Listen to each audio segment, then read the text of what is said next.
మీకు ఈ వీడియో నచ్చినట్లయితే వీడియోని లైక్ చేయండి. ఈ ఇండ్లు కోల్పోయింది తిరిగి రాబోతుందే తల్లి అని కొండదేవర చెప్పటంతో ఈయన ఏదో అడిగితే ఏదో చెప్తున్నాడు. నాకేమీ అర్థం కావటం లేదు అని లక్కీ లోపలికి వెళ్తుంది. ఏంటి కొండదేవర నువ్వు చెప్తున్నది? ఈ ఇండ్లు కోల్పోయింది తిరిగి ఇంట్లోకి రాబోతోందా?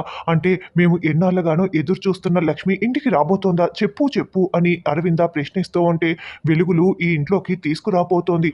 ఈ ఇంట్లోకి అడుగు పెట్టబోతున్న చిట్టి తార వల్ల మీ కుటుంబం అంతా కూడా వెలుగులతో నిండిపోతుంది అని కొండదేవర చెప్తుంటే అప్పుడే మనీషా దేవయాని అక్కడికి వస్తారు.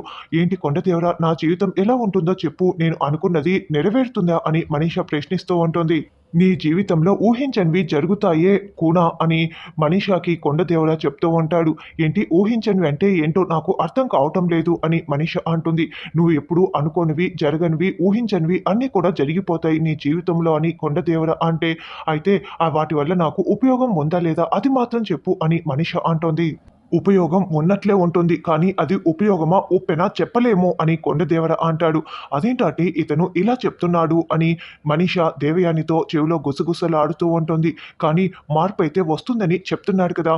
ఆ సంయుక్తని పరిచయం చేసుకోవటం వల్ల నేను చెప్పినట్లే నీకు మిత్రకి పెళ్ళవుతుందేమో, మిత్ర నీకు దగ్గరవుతాడేమోనని దేవయాని అంటే, నాకేమీ అలా అనిపించట్లేదు ఆంటీ అని మనీష అంటుంది.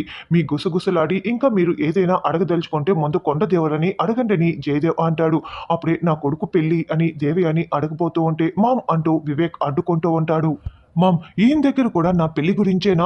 ఎవరిని చూసినా ఇలా అడుగుతూ ఉంటావా అని వివేక్ అంటే నీకేం తెలీదు, నువ్వు కాస్త ఊరుకుంటావా? కొండదేవరా నా కొడుకు పెళ్లి జరుగుతుందో లేదో చెప్పు అని దేవయాని అంటే అప్పుడు పలుకో పలుకు అని అంటూ ఘనంగా జరుగుతుంది.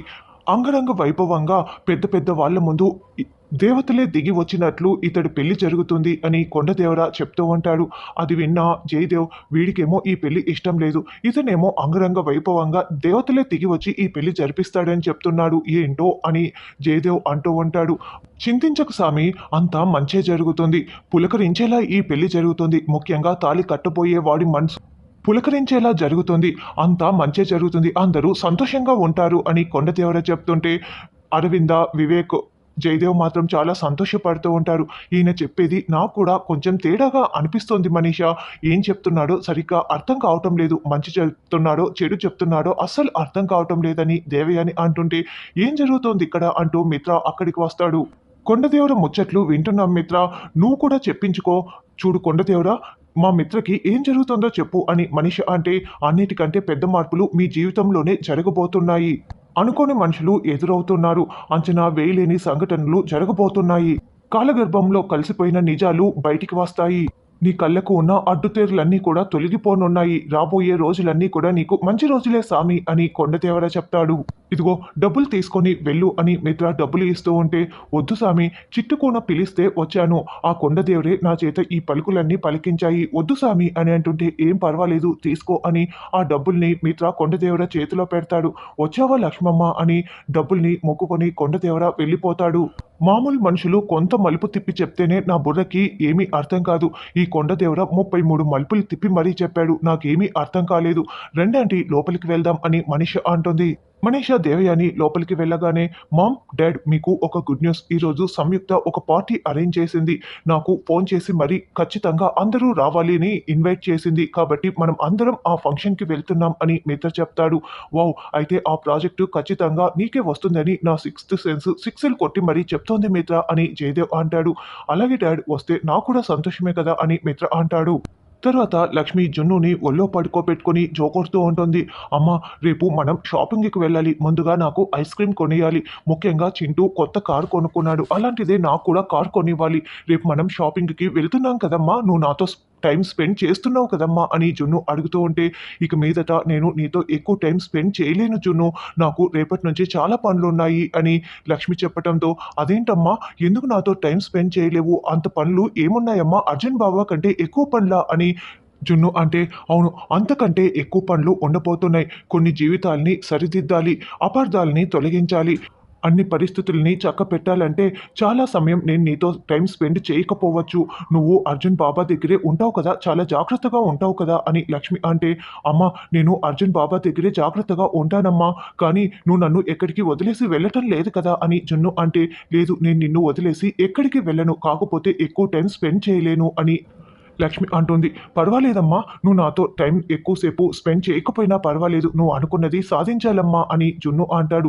"థాంక్ యూ సో మచ్ జున్ను" అని లక్ష్మి అంటుంది. "ఎందుకమ్మా థాంక్స్" అని అంటే, "నన్ను అర్థం చేసుకున్నావు కదా" అని లక్ష్మి అంటుంది. "నేను నీ కొడుకునమ్మా. నేను అర్థం చేసుకోకపోతే ఇంకెవరు అర్థం చేసుకుంటారు" అని జున్ను అనడంతో ఇక లక్ష్మి జున్నుని ముద్దులాడుతూ ఉంటుంది. "అమ్మ నువ్వు అనుకున్నది మాత్రం ఖచ్చితంగా సాధిస్తావమ్మా సాధిస్తావు" అని జున్ను అనడంతో ఇక జున్నుని హత్తుకొని ముద్దుల మీద ముద్దులు పెట్టేసి మళ్ళీ ఒళ్ళో పడుకోబెట్టుకొని జోకొడుతూ ఉంటుంది.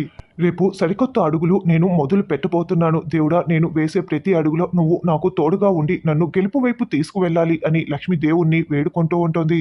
తర్వాత రోజు మిత్ర వాళ్ళందరూ బాగా రెడీ అయిపోయి సంయుక్త పార్టీ ఫంక్షన్‌కి అటెండ్ అయిపోతారు. అదేంటి ఈ సంయుక్త అమెరికా నుంచి వస్తున్నా కూడా మామూలుగా ఫ్రెండ్స్‌ని, బిజినెస్ మ్యాన్‌లని పిలిచి ఫంక్షన్‌ని ఏర్పాటు చేయకుండా కుటుంబాలు మొత్తాన్ని కూడా ఇన్వైట్ చేసింది. ఈ అమ్మాయికి కుటుంబాలు, విలువలు అంటే చాలా బాగా తెలిసినట్లు ఉంది అని అరవింద్ అంటే, "అదేంటక్క ఈ సంయుక్త అమెరికాలో పుట్టి పెరిగి ఇక్కడికి వస్తోంది కదా! అటువంటి అమ్మాయికి కుటుంబ విలువల గురించి ఏమాత్రం తెలుస్తుంది" అని దేవయాని అంటుంది. "అలా అనకు దేవయాని. ఈ మధ్య ఇండియాలో ఉన్న వాళ్ళకంటే అమెరికాలో ఉన్న వాళ్ళకే మన కుటుంబ విలువల గురించి చాలా బాగా తెలుసు. మన సాంప్రదాయాలు వాటిని కూడా వాళ్ళే చాలా బాగా ఆచరిస్తున్నారు, పాటిస్తున్నారు. నేను మొన్న అమెరికా వెళ్ళి వచ్చాను కదా!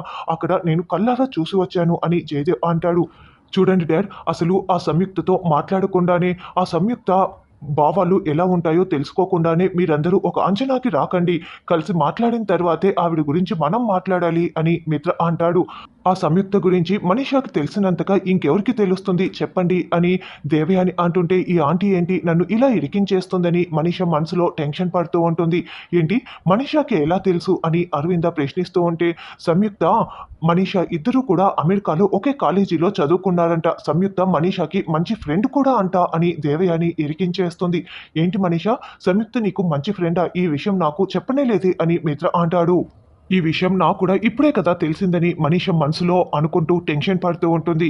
"ఏంటి మనీషా, సంయుక్త గురించి నిన్నటి నుంచి మనం ఎన్ని సార్లు మాట్లాడుకున్నాం. నిన్నటి నుంచి ఒక్కసారి కూడా చెప్పలేదెందుకు" అని అరవింద్ అంటుంది. "అంటే ఆంటీ, గొప్పలు చెప్పుకోవటం ఎందుకని నేను చెప్పలేదు" అని మనీషా అంటుంది. "ఇప్పుడు కూడా చెప్పొద్దనే చెప్పాను. కానీ ఆంటీ చెప్పేసిందని" మనీషా కవర్ చేస్తూ ఉంటుంది. "అవును, ఇలాంటివి చెప్పుకోవాలి మనీషా. సంయుక్త సామాన్యురాలు కాదు కదా! కోట్లకు అధిపతి కదా!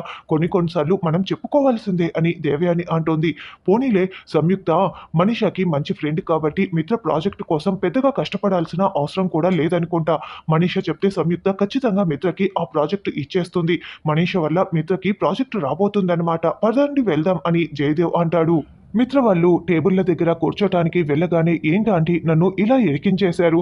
ఇప్పుడు ఆ సంయుక్త నన్ను చూడగానే 'నువ్వెవరు' అని అడిగితే ఇంకేమైనా ఉందా" అని మనీషా టెన్షన్ పడుతూ ఉంటుంది. "అయ్యో మనీషా, చదువుకున్నప్పుడు మాత్రమే ఫ్రెండ్సు. ఆస్తులు రాగానే నిన్ను దూరం పెట్టేసింది, పక్కన పెట్టేసింది" అని ఇలా నోటికి ఇష్టం వచ్చినట్లు ఏదో ఒకటి మనం మేనేజ్ చేసేయొచ్చులే. "సంయుక్త నీకు తెలుసనగానే బావగారు మిత్రకి నీ ద్వారా మేలు జరగబోతోందని నీకు ఎంత విలువ ఇచ్చాడో చూశాడు కదా" అని దేవయాని అంటే, "పర్వాలేదాంటీ, స్పాంటేనియస్‌గా మీరు కూడా చాలా మంచి మంచి ఐడియాలు ఇస్తున్నారే" అని మనీషా అంటుంది. మిత్ర వాళ్ళందరూ ఫంక్షన్ హాల్లోకి వచ్చి చుట్టూ చూస్తూ ఉంటారు. "ఇంతకీ సంయుక్త ఎవరు? ఇక్కడ కనిపించట్లేదనుకుంటా" అని అరవింద్ అంటే, "అందరూ ఇంత ప్రశాంతంగా ఎవరి టేబుల్ల దగ్గర వాళ్ళు కూర్చొని ఉన్నారంటే ఇంకా సంయుక్త వచ్చినట్లు లేదు" అని జయదేవ్ అంటాడు. అప్పుడే జాను అక్కడికి రావటంతో, "హాయ్ జాను టీచర్" అని లక్కీ విష్ చేస్తూ ఉంటుంది.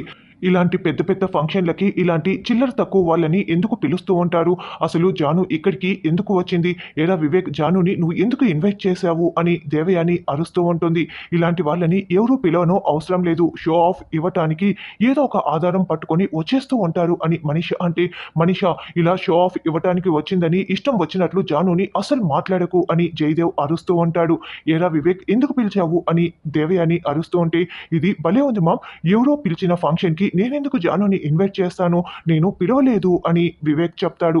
ఈ జాను ఎందుకు వచ్చిందని దేవయాని అంటే, "జున్ను కోసం వచ్చిందంటూ" అర్జున్ అక్కడికి వస్తాడు. "జున్ను కోసం నువ్వు రావటం ఏంటమ్మా" అని అరవింద్ అంటే, "జున్ను వాళ్ళమ్మ జున్నుని చూసుకోవటానికి రాలేదు, కుదరలేదు. అందుకే నేను వచ్చాను తోడుగా" అని జాను చెప్తోంది. "ఈ మధ్య నువ్వు ఇలాంటి ఉద్యోగాలు కూడా చేస్తున్నావా? అదే ఆయాల ఉద్యోగం. అమ్మలు చూసుకోవటం కుదరనప్పుడు ఇలా ఆయాలే కదా పిల్లల్ని చూసుకుంటారు" అని దేవయాని అంటుంది. అప్పుడు అరవింద దేవయాని ఎప్పుడు ఎలాంటి మాటలు మాట్లాడాలో నీకు అస్సలు అర్థం కాదా అని అరవింద అరుస్తూ ఉంటుంది. నాకు అసలు ఒక విషయం అర్థం కాదు. జున్ను వాళ్ళమ్మ ఎప్పుడు మనుషుల ముందుకు రాదా? ఎప్పుడు అజ్ఞాతంలో ఉన్నట్లు ఉంటుందా? ఎందుకు ఆవిడ ఎప్పుడు మనుషుల ముందుకు రాకుండా దాక్కుని ఉంటుంది అని మిత్ర అర్జున్‌తో అంటాడు. మిత్ర, ఎవరి అభిప్రాయాలు వాళ్ళకు ఉంటాయి. వాళ్ళ పర్సనల్ జీవితాల్లోకి మనం తొంగి చూడకూడదు, కలుగ చేసుకోకూడదు. సరే, నువ్వు అడిగావు కాబట్టి చెప్తున్నాను. తన ఎంట్రీ అదిరిపోయేలా ఉంటుంది. త్వరలోనే నువ్వు తనని చూడబోతున్నావు. తను నీకు ఎదురు పడినప్పుడు నువ్వు ఏమైపోతావో, ఎలా రియాక్ట్ అవుతావో నేను చూస్తాను కదా అని అర్జున్ వార్నింగ్ ఇస్తాడు. బిల్డప్ బాగానే ఇస్తున్నావు. కాకపోతే కొంచెం సెల్ఫ్ డబ్బా ఎక్కువైపోయిందని మిత్ర అంటాడు. సరే, బిజినెస్ ఎలా సాగుతోంది మిత్ర అని అర్జున్ అనడంతో నీకంటే 1000 రెట్లు బాగా జరుగుతోందని మిత్ర వెళ్ళిపోతాడు. మిత్ర అన్న మాటల్ని పట్టించుకోకు అర్జున్. మిత్ర పోటీకి వస్తే ఇలాగే మాట్లాడతారని అరవింద్ అనడంతో ఓకే పర్వాలేదు అని అర్జున్ అంటాడు. కొన్ని మొహాలు చూస్తే చాలా విసుగొస్తుంది అని జానుని చూసి దేవయాని పద మనీషా అని వెళ్ళిపోతారు. తర్వాత మిత్ర ఫోన్ మాట్లాడుతుంటే జయదేవ్ అక్కడికి వచ్చి నువ్వు అర్జున్‌తో మాట్లాడే విధానం నాకు అస్సలు నచ్చలేదు. పోటీ అన్న తర్వాత సహజం అవన్నీ పైకి చూపించకూడదు అని అంటే, కానీ అర్జున్ నాకు వ్యాపారంలో ప్రతి ఒక్క చోట అడ్డుపడుతూ ఉంటాడు. నేను అర్జున్‌తో అందరిలా ఉండలేను అంతే. నా బిహేవియర్ అంతే అని మిత్ర చెప్తాడు.